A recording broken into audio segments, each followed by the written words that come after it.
you grew up in Amish country. I did. What was that like? It was pretty crazy. Yeah? My house growing up was in between two Amish fields.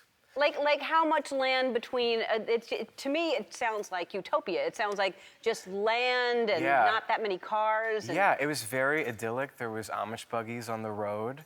And my dad's side of the family is Mennonite. And so my grandmother had Mennonite women that would work in her garden.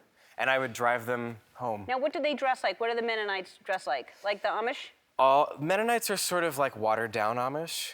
So Mennonites, they wear sort of just normal, like plain clothes, jeans and sneakers and stuff. But the Amish are full on, coverings and everything. Right. Yeah. Wow. Yeah. And so so lots of land and animals and stuff like that? Yeah, my dad actually trains and races horses for a living. And so... There? Yeah, in Amish country. Wow. And races around Pennsylvania and New York. And so I grew up, around a lot of animals. And you had goats? We had goats, and we didn't just have any like regular kind of goats. We had fainting goats. Have you all heard of, do you know what fainting goats are? Yeah. There's some fans. It's such a strange thing. It is. It really is strange. When like they're scared by an animal running by or a person, they freeze and fall over. I don't know why. It's the weirdest thing. It's really weird. And how long do they stay down? They stay down for, I would say, a good, 30 seconds, maybe more. Wow. Yeah. That's just the weirdest thing. It is the weirdest. I mean, possums play dead, which is very clever. Yeah. To avoid getting eaten by their predator, but to be that, like, oh. I know. I know. It seems like the opposite reaction you'd want to have to a predator. You'd want to run as fast as, then you'd give them a chance to eat you for 30 seconds. Exactly. It's really dangerous. Yeah. Oh, man. And so your parents, they were not Amish or Mennonite?